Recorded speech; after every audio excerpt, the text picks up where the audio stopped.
문집이 있습니다. 그 청경집이라고 있습니다. 그거 보면 내용이 상세하게 나옵니다.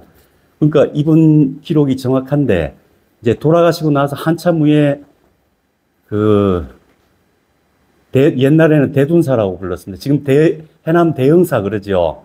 옛날은 그 절 이름이 대둔사였거든요. 대둔사에 그 큰 강백들이 많이 거기 추석하셨잖아요.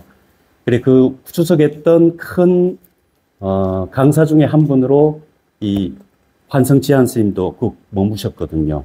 그리고 그 제자인 하물회원 스님도 대흥사에 추석을 하셨습니다. 그리고 강백으로 비명이 다 남아 있습니다.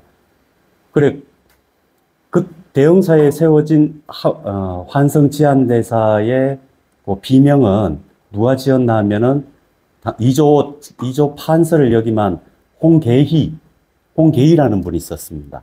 그러니까 그분이 참조한 게 이제 이전의 기록들인데, 그 말씀대로 돌아가신 해를 한 해 뒤로 기록하고 있더라고요. 이걸 제가 왜 하는가 하면, 이게 대둔사지라고 사지가 있습니다. 대흥사에. 이걸 제가 한 4, 5년 전에 번역을 했습니다. 그래서 알게 됐죠. 선생님, 초반에 이제 말씀을 꺼내주셔서 말씀드립니다. 그래, 이제 후대에 이 두 가지를 바탕으로 해서 후대에 이제 환성지한대사에 대한 기록들이 많습니다. 예, 전기도 많이 나오고, 또 우리나라 이제 조선조에 이런 스님이 있었다라고 남한테 자랑할 만한 스님을 거론해봐라 그러면 사실 그래 많지가 않습니다. 그래, 대표적인 분으로 조선시대에 거론되는 고승으로, 허응보우선사. 왜 육아에서는 허응 스님을 요승이라 그러죠? 그렇지 않습니다. 예, 불교 집안에서 보면은 아주 대단한 선지식이었습니다. 그래, 조선조에 거론할 만한 스님 꼽아보라 그러면 허응당 보우스님, 또 사명당 유정스님, 그리고 서산당, 청어당, 서산당이라고도 하고 청어당이라고도 하죠. 휴정스님, 그리고 사명당 유정스님, 그리고 예, 이 숙종, 경종, 영종조에 환성지한대사를 꼽습니다. 아주 큰 어른이죠. 함어득통사에서는 사실 고려 말 조선 초죠. 예, 예. 무학스님도 다 고려죠. 이제 겹치는 부분이고, 사대부가 집권하고 나서 이후에 사실 이렇게 막 크게 이렇게 내세울 만한 스님이 그리 많지는 않습니다. 그 중에 한 분이 오늘 우리가 읽을 요 환성지한 스님입니다. 이게 그렇습니다. 환성지한 스님도 그렇고 허응보호 스님하고도 유사한 면이 많습니다. 허응보호 스님이 사대부들한테 요승이라고 후대에 평가되고 제주도 유배당해가지고 맞아 죽었죠. 장살당했습니다. 예. 국가의 허락도 안 받고 제주 목사가 때려 죽였습니다. 참 천인공노할 짓이죠. 그리고 오늘 읽을 이 환성지한 스님도 제주도로 유배당해가지고 7일 만에 돌아가셨습니다. 근데 이 두 분의 공통점이 뭔가 하면은요, 당대의 스님이었음에도 불구하고 유학자들까지 감동할 만큼 큰 교화력을 펼친 분입니다. 두 분 다요. 그래서 불교의 중흥을 꿈꿨던 분입니다. 두 분 다요. 그럼으로 인해 가지고 사대부한테는 위협적이죠. 그래서 두 분 다 유배당해 가지고 참 생을 마감을 좀 비참하게 하셨죠. 근데 그 후대에 미친 영향력은 어마어마합니다. 그 앞쪽에 허응당 보우선사가 없었다면은 청어 휴정선사, 사명 유정선사는 없었습니다. 맞죠? 예. 허응당 보우스님이 없었다면 성과도 부활되지 못하고 사명당, 청어당, 예. 그렇게 인재로 자라나지도 못했을 겁니다. 그와 마찬가지로 이 함어당 득통선사, 이거 오늘 우리가 읽을 환성지한선사로 인해 가지고요, 조선 후기에 우리 조선에서 불교계에서 화엄교학이 크게 융성합니다. 그래, 이 영향이 근대까지 고스란히 이어져 옵니다. 근래 지금은 이제 함운, 강원이 많이 폐쇄가 됐는데요. 많이 줄어들었는데. 스님들 강원에 가면은, 이래, 뭐, 처음에 초발심 배우고, 사집 배우고, 뭐, 사경 배우고, 이래 하죠. 그죠? 맨 마지막 학년에 뭘 배우는가 하면 화엄경을 배웁니다. 이런 교과 편제도 이 환성치안대사의 영향이 큰 거죠. 화엄경이 수없이 많은 경전들 가운데서도 화엄교학이 우리 조선 불교의 중심으로 자리 잡는 데에 이 환성치안대사의 영향이 아주 컸습니다. 또 우리 직진사하고도 인연이 있습니다. 이 뒤에 다 기록이 되어 있습니다. 그럼 한번 인사부터 하고 시작하겠습니다. 안녕하십니까? 아이고 오늘은 우리 구미에서도 우리 도반님들 와주시고 너무 반갑고 감사하고 그렇습니다. 오늘 우리가 읽어볼 시는요 환성지안 스님의 시입니다. 제가 요 강의 시작하기 전에 가끔 간단하게 말씀드렸는데 조선 중후기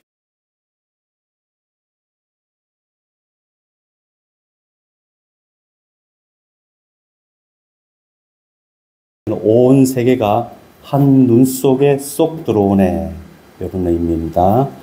유붕내 초옥하니 벗이 있어서 내가 살고 있는 이 오두막, 그러죠? 풀로 지은 집, 오두막, 초가삼간, 그래도 되겠죠? 내가 사는 작은 오두막에 찾아오니 그 친구가 누구인가? 밝은 달과 맑은 바람이로다. 매우 쉬우면서도 참 좋죠? 예.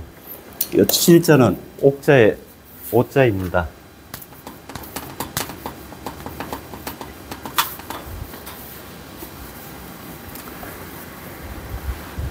하루 종일 정신 똑바로 차리고 앉아 있었더니요, 온 세상이 내 한눈에 쏙 들어온다는 겁니다. 이거 다 알겠다는 거죠. 그쵸? 예. 온 세상이 한눈에 쏙 들어온다는 건 온 세상의 실상을 안다는 겁니다. 그래, 이렇게 살아가는 나한테, 이 환성지안 선사가 말년에 매우 좀 고단한 삶을 살았습니다. 이제 뒤에서도 나오는데, 이 임자의 난과 연루되어 가지고 도망다니는 삶을 살았습니다. 이 시도 아마 그럴 때 썼지 않았나 싶기도 하고 그렇습니다. 예, 사는 곳도 변변치 않고, 또 홀로 지내고 이런 시간이 많지 않았겠나 싶습니다. 그럴 때 유붕내 초옥하니 나에게 찾아오는 벗이 있으니 이렇게 초가삼간에 살아가는 나를 찾아오는 벗이 있으니 그 벗이 누구인가? 밝은 달 맑은 바람이로다.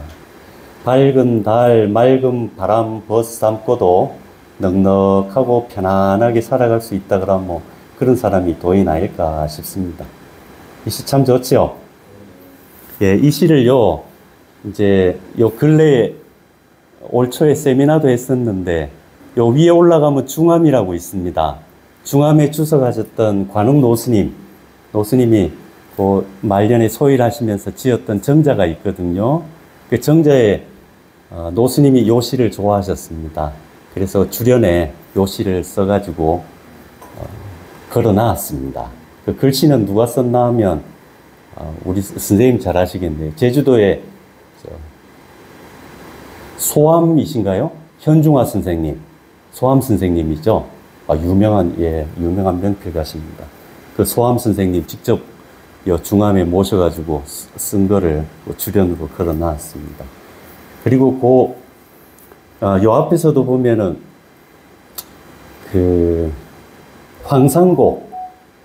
황상곡이 선월 스님 시 모방해가지고 쓴 시 있었죠. 그쵸? 예, 앞에 나왔을 겁니다. 그 선월 스님이 쓴 시를 뒤에 황상곡이 모방해서 썼던 시 있죠. 그래, 이 환성지안대사의 제자들이 많은데요. 그 가운데서도 이제 끝까지 시봉하고 제주도로 유배를 가셨거든요. 환성지안 선사가요. 유배당했습니다. 근데 그 유배당하는 길까지 따라갔던 제자가 누군가 하면은 이 하물 해원 스님입니다. 이 하물 해원 스님이 이분도 아주 뛰어난 강사에다가 글에 능한 분이었습니다. 그래 당신 스승인 환성제한된사의 요 시를 모방해가지고 쓴 시가 있습니다. 요 시도 좋습니다.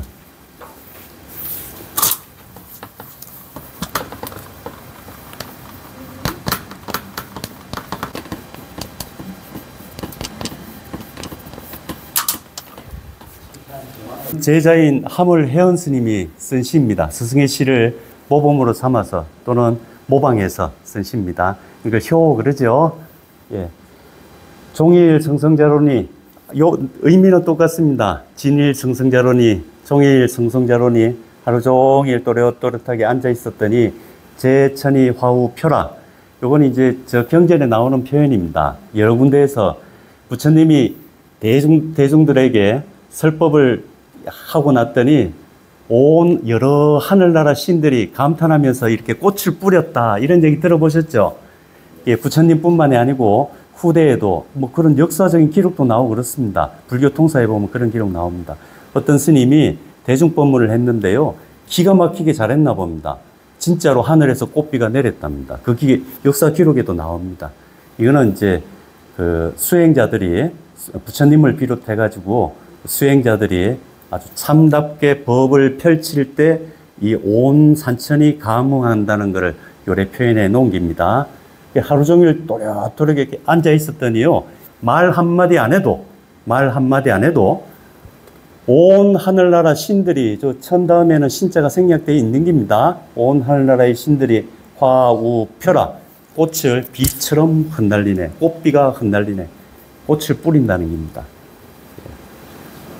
이거는 불법을 온전히 드러낸다는 의미죠. 입 딱 한마디 안 해도요, 불법을 온전히 드러낸다는 겁니다. 진일 성성자 하면은요. 그래, 이제, 요 뒤에는 이제 생애 하소연고, 이런 나 한평생 하소연고 도대체 무엇을 가졌던가. 내 한평생, 요 앞에서도 서동파 할 때도 그런 표현 나왔죠. 문야노니, 예, 문야노니 평생 공업. 그랬나요? 예. 자기한테 자문자답 했죠. 너 한평생 도대체 뭘 하고 뭘 이루었느냐 했더니 그 자문자답한 거 참 멋지죠. 황주, 해주, 경주로다. 황주, 해주, 경주를 또 돌았네. 그런 표현 나오죠. 이것도 이제 그런 의미, 뭐 그런 정서가 깔려 있지 않나 싶습니다. 이것도 자문자답하는 겁니다. 생애 하소유인고, 해오라. 이게 자기가 자기한테 얘기하는 거죠. 너 한평생 뭘 도대체 가졌냐? 또는 도대체 너 한평생 이렇게 애써가지고 도대체 뭘 얻었느냐? 평생 하소듣고 해도 되겠죠? 예, 거기에 대한 답입니다. 벽상의 괴 단표로다. 벽에 걸린 표주박 하나뿐. 말구가 기가 막히죠? 예. 우리 야부 도천선사 상담 법문할 때에 개성 기억나십니까? 군음 박진 일양성에 초목 총림 진 발명한데 유유납성 뭐죠? 유유납성 무저발하야 의연성반 우성경이로다. 기억나시죠? 예. 이 납성은 가진 거라고는 밑바닥 뻥 뚫린 밥그릇 하나뿐이라서 예나 지금이나 밥 담고 국 한 그릇 담고 그럴 뿐이네. 생애의 하소인고 네 한평생 도대체 무엇을 가졌던가? 무엇을 가졌느냐? 저 벽에 걸린 표주박 하나뿐. 이게 수행자의 삶이죠. 예, 참 단촐하면서도 저게 물론 읽는 사람마다 느껴지는 바가 다르겠지만 저는 표주박 하나만 가진 저 삶이 결코 초라하게 보이는 게 아니고요. 저 마지막 구절이 매우 당당하게 느껴집니다. 예, 이 자리에 참석하신 선생님들은 어떻게 느끼실지 모르겠습니다. 당신 한평생 뭘 가졌습니까? 밥그릇 하나, 저 밥그릇 하나 있습니다. 예, 좀 당당함이 느껴집니다. 물론 이런 건 다 감상은 각자의 몫이죠. 예. 그러면 요 환성지안대사의 요 개송을, 하나 더 읽어볼까요? 환성지안대사가요, 시를 매우 쉽게 썼는데요. 참, 제가 읽어보니까 너무너무 좋더라고요. 예, 진짜 어린아이도 읽을 만큼 쉽게 썼거든요. 그런데도 참 좋습니다.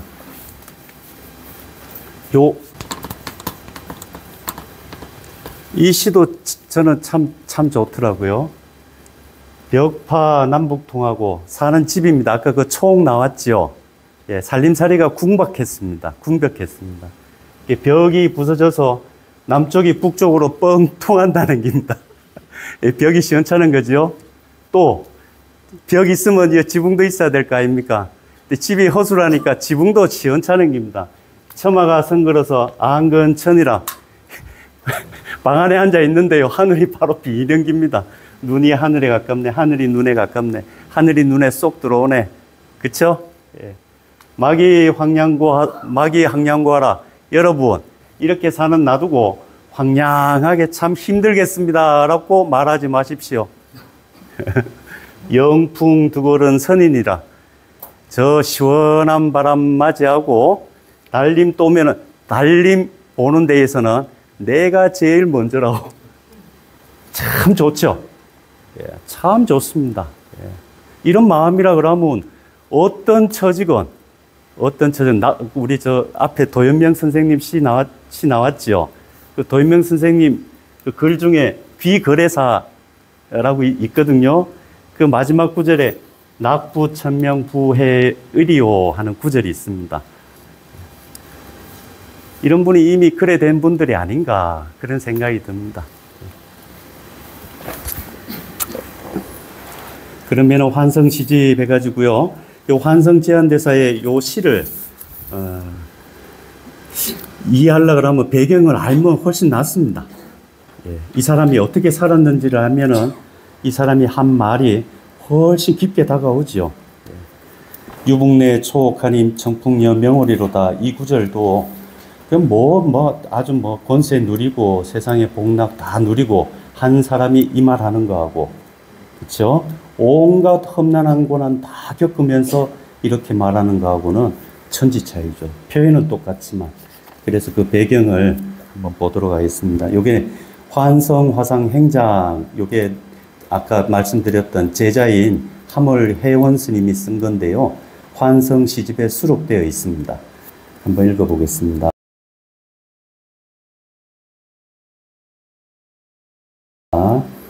환성화상 행장. 부행장자는 돌아가신 분의 일대기를 적는 거, 간략하게 줄여서 적는 것을 행장이랍니다. 무릇 행장이라고 하는 것은 은지지난이요, 감추는 것, 감추기도 어렵고 술지지난이라, 그거를 기술하는 것도 참 어려운 일이다. 하셨고, 왜 그런가? 생이 불연한데 살았을 때 현명하게 살지 못했는데 사이 징연하면 죽고 난 뒤에 현자였다라고 칭하면은 취인지소요. 사람들의 요거는 비웃음입니다. 웃음도 여러 가지가 있죠. 예. 같이 동의하면서 한바탕 기분 좋게 웃는 게 있고, 웃긴 웃지만 피식 비웃는 거 있죠. 여기서 소는 비웃는 겁니다. 취인지소라. 사람들의 비웃음을 취살 것이요. 기유도한데, 이 기는 빌붙을기, 기생하다 이런 표현 쓰지요. 이 세상에 잠깐 머물다 간다라는 의미에서 이 한 사람의 생애를 갖다가 빌붙어서 한다고 표현한 겁니다.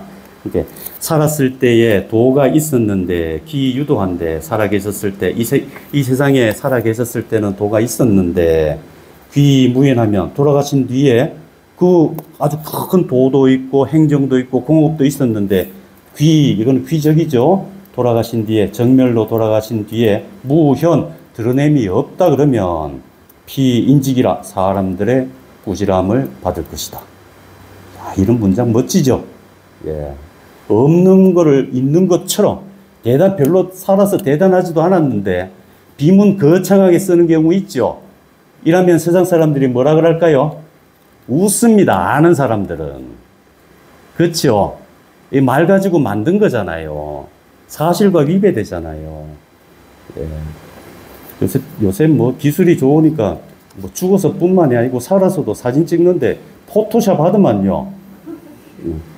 아니 뭐 실제 인물은 별론데 그 기술의 힘을 빌려 가지고 하면은 또 화장 그 기술의 힘을 빌리면은 뭐 미스 코리아처럼 싹 바뀌더만요. 이제 살아서 그러는 것처럼 한 사람의 생애를 표현하는 거지 않습니까? 행장이라는 게. 그거를 이제 표현하고 묘사할 때에 사실 웬만하면 사실 그대로 기술해야 되는 거지. 없는 거를 별로 대단하지도 않았던 거를 대단한 것처럼 쓰게 되면 세상 사람들이 그거 모르겠습니까? 말을 안 할 뿐이죠. 그쵸? 말을 안 할 뿐이지 세상 사람들이 압니다. 그래서 사람들의 비웃음을 살 것이요. 또 살아서 아주 큰 공업이 있는데 뭐 남들 눈치 보거나 또는 후손이 게을러서 또는 후손이 못 나가지고 그 부모 선대가 이룬 공업을 세상 사람들한테 기리고 찬탄하는 일을 하지 않는다 그러면 꾸지람을 받는다는 겁니다. 맞죠? 예, 그렇습니다. 이게 후손된 도리를 못하는 거라고요. 선대가 공업을 이루었는데 후대가 그거를 감사할 줄 모르고 기릴 줄 모른다 그러면 이건 후손이 후손답지 못한 겁니다. 그래서 그런 후손은 꾸지람을 당한다 이렇게 표현을 해놨습니다. 이런 표현 참 좋습니다. 그러면 요 기, 한평생 살다가 한 거를 기 요래 표현했잖아요. 요 기도 빌부터 산다 이래 표현했는데요. 이게 빌부터 산다, 요게 요 앞에 우리 지난주에 소동파 읽었죠? 예. 지지난주인가 모르겠습니다. 지지난주인가요? 소동파가 쓴 글에 그 적벽부라고 있거든요.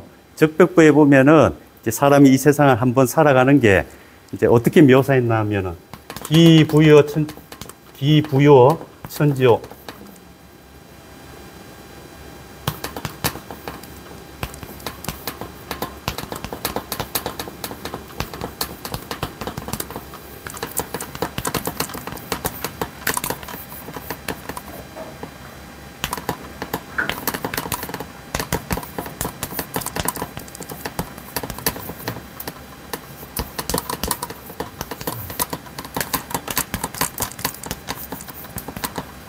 기부여 천지요 묘창이지 일속야로다. 이렇게 묘사한 게 있습니다. 소동파가요. 우리 사람이 한 세상 살아간다라는 게 저 하루살이가 이 드넓은 천지에 빌부터 사는 거하고 비슷하고 또 사람이 살아간다라는 게 뭐 대단한 것 같지만은 이 드넓은 천지에서 잠깐 머물다 동동동동 떠내려가고 그 저 드넓은 바다에요. 좁쌀 알갱이 그거 파도에 휩쓸려서 이렇게 움직이는 거랑 비슷하다는 겁니다. 이런 묘사를 했거든요. 요 문장을 바탕에 두고 요 기자를 읽으면은 의미가 쏙 들어오죠.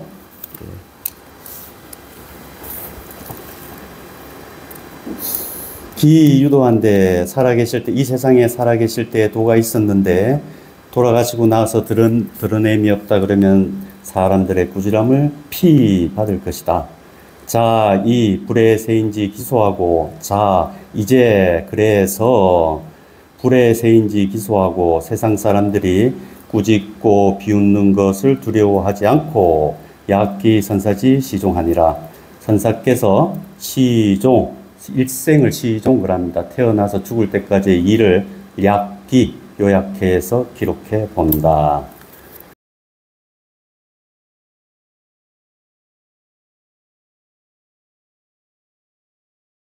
화상의 휘는 지아니요. 요 화상의 휘, 요거는 이름이죠. 본명은 지아니요. 자는 삼락이며 호왈 환성이라. 호는 환성이다.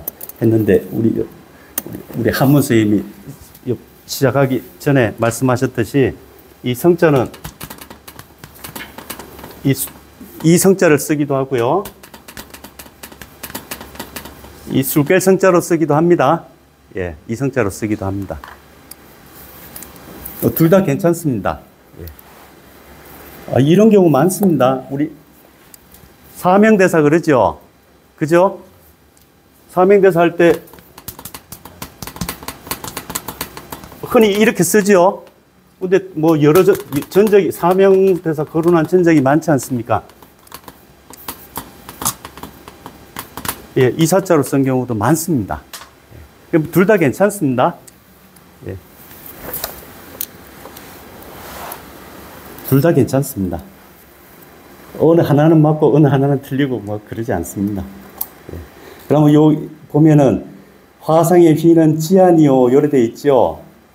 요 지안하고도 관련된 게 얘기가 있습니다. 요 제가 여기 너무 요 행장이 길어가지고 다 못 읽을 것 같아서 제가 중간에 생략했는데 거기에 나오는 내용 중에 하나인데요. 이 환성 지안 스님하고 관련된 신기한 이적들이 여러 가지가 기록되어 있습니다. 고승들 보면은 왜 신비한 이적들 드러내죠. 그 이적 중에 하나인데요. 이 환성 스님이 저 춘천의 청평사에 머무셨거든요. 그래 그 청평사에 머무시면서 절을 중수를 했습니다. 막 거의 허물어져 가던 절인데 거기를 새로 막 개관을 하고 또 건물도 새로 짓고 그랬답니다. 준설도 하고요. 그러다 그 절의 아래쪽에 연못 비슷한 데가 있어가지고 거기를 준설을 했는데요. 거기서 조그마한 비석이 하나 나왔답니다. 비석 조각이요. 근데 그 청평사가 고려시대 때 박달다 존자라는 분이 세운 절입니다. 예. 근데 그 분이 아마 기록했을 것으로 예상되는 거죠. 추정하는 겁니다. 그랬을 것으로, 그분이 세웠을 것으로 추정되는 비문인데, 지난번에 우리, 청어대사 할 때도 보면, 그 정관 일선 스님이 그 참언했었지 않습니까? 그쵸? 예. 그 참언이 나온 겁니다. 어떤 참언인가, 뭐,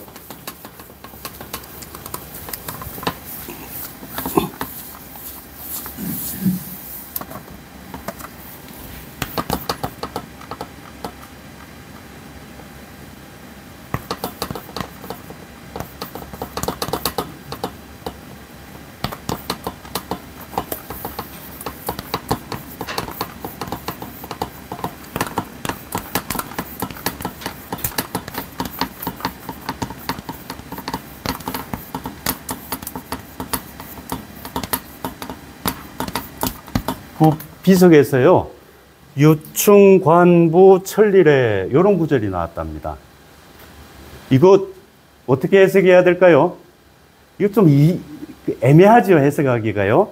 유충, 그러면, 이거, 뭐, 유자의 속마음을 가진 갓을 쓴 여인이 천리 밖에서 찾아오리라.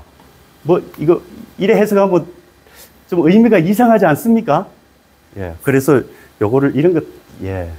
왜 비기, 참언 그러죠? 이런 거는 이거 글자 그대로 풀면 안 됩니다.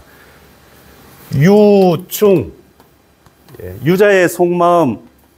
유는 유자를 갖다가 선비 안 그럽니까? 그쵸? 그 선비의 속마음이 뭐, 마음 심자 쓰면 요래되죠? 맞죠? 예. 관부, 갓을 썼다 그랬습니다.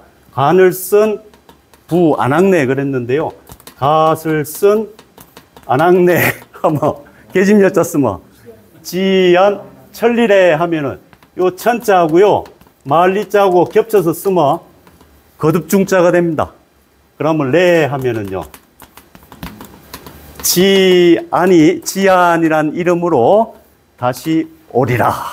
이거 환생했다는 얘기죠. 그죠? 예. 이런 얘기 재밌죠? 네.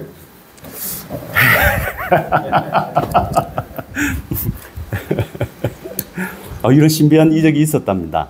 예. 이거 말고도 지금 제가 생략했는데 신비한 얘기가 몇 가지 더 있습니다. 그러고 요 보면은 이제 자는 삼락으로 되어 있죠. 요 삼락이라는 자와 환성이라는 호를 붙이게 된 내력은 요 대둔사지에 보면은 아까 말씀드린 그 홍계희, 이족 한서지낸 홍계희라는 분이 쓴 이 환성지안대사 비명이 있습니다. 그 비명에 요 왜 삼락이란 자를 붙이고 환성이란 호를 쓰게 됐는지 그 내역이 기록되어 있습니다. 그래서 제가 한번 읽어보겠습니다. 원문은 그냥 통과하겠습니다. 그냥 번역 문제가 읽어볼게요.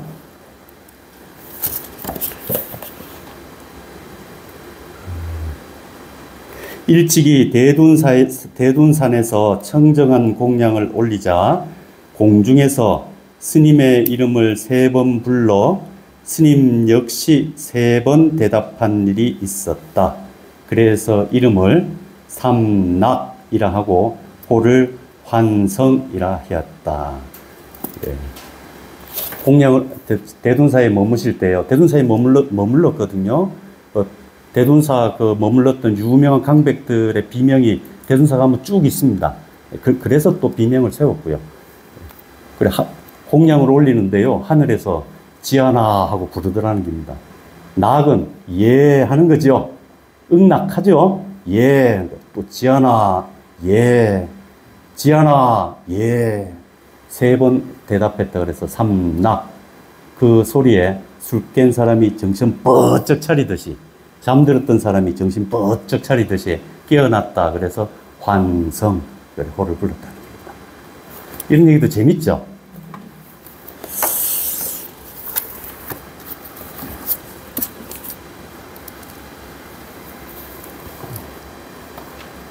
향정은, 고향은 춘천이요.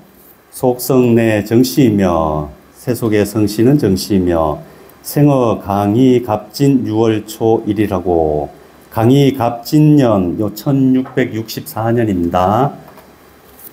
6월 초 10일, 6월 10일 날 태어나셨고, 요거는 입적입니다. 입적어 옹정, 요 다 연호죠. 옹정제, 강희제, 그러죠? 청나라 연호입니다. 예. 저거 옹정 황제, 기유 7월 초 7일 생하니라. 1729년 7월 7일 날 돌아가셨다. 동신자는, 여기서 동신은 동방의 몸을 응하여 나타내신 것은, 나타내신 세월은, 즉, 이 세상에, 왜 동이라고 칭했는가? 우리 조선을 예전에는 이거 해동이라는 칭호 많이 썼죠? 예, 해동이라는 말로 우리나라를 표현을 많이 했습니다. 그래서 동신, 그런 겁니다. 해동의 몸을 응연한 세월은 66년이요. 춘이나 그러면 그게 내내 해년자입니다. 예. 1년에 봄은 한 번뿐이잖아요. 똑같은 겁니다. 복석의자가, 이건 서방에, 이건 서는 우리나라가 동쪽에 있다 그러면 서쪽은 중국의 의미가 아니고요. 인도를 갖다가 서천축 이래 부르죠. 예, 서방 그러면 인도를 지칭하는 경우가 많습니다. 여기에서는 인도를 의미하죠. 그렇죠? 예, 불교가 인도에서 왔으니까 서방의 부처님께서 제정하신 계율의 계율의 가사를 입었다 해도 되고, 하긴 거기에 복무한 세월은 51하라, 51년이었다. 예, 왜 여기서 하자 썼는가? 이것도 해년자랑 마찬가지인데요. 스님들이 안 우리 불교에서는, 동양에서는 해가 바뀌는 시점을 언제로 칩니까? 1년이 바뀌는 시점을. 겨울에서 봄 넘어갈 때 그걸 기점으로 삼죠. 인도는 안 그렇습니다. 예, 인도는 그렇지 않습니다. 인도는 여름이 끝나고 가을이 시작되는 시점이 그때가 기점입니다. 그래서 왜 스님들 하안거 그걸 기준으로 해서 해를 정한다고요. 그래서 여기서 봄춘자도 마찬가지고 여름 하자도 마찬가지고 해의 의미입니다. 그래 51년 동안 스님 생활 하셨다. 그럼 삼오세에 출가하여, 35 하면 35이 아니고요. 3 곱하기 5입니다. 3, 5, 15. 왜 371 기도 이런 표현 들어보셨습니까? 예, 371 기도 그러면 37일 기도가 아니고 37은 21일 기도입니다. 3호세에 출가하여 15세에 출가하여 수구어, 이어서 구는 구족계의 줄임말입니다. 예, 구족계를 상봉 스님한테 받고, 상봉 정원 스님이라고, 이 스님도 우리 불교사에서 자주 거론되는 스님 중에 한 분입니다. 고승입니다. 상봉 정원대사한테 구족계를 받고 17치에 이빨 치자 써도 이거 해년자랑 똑같습니다. 예. 17에 입학하여 배움에 들어가서 사법어 월담 화상하니 월담 설제선사 월담 설제선사입니다. 본명은 설제입니다. 월담 설제선사의 법을 계승하였으니 즉 청어 5세 적손녀라 곧 청어 휴정대사의 5세 적손이시다. 잠깐 쉬었다 하겠습니다.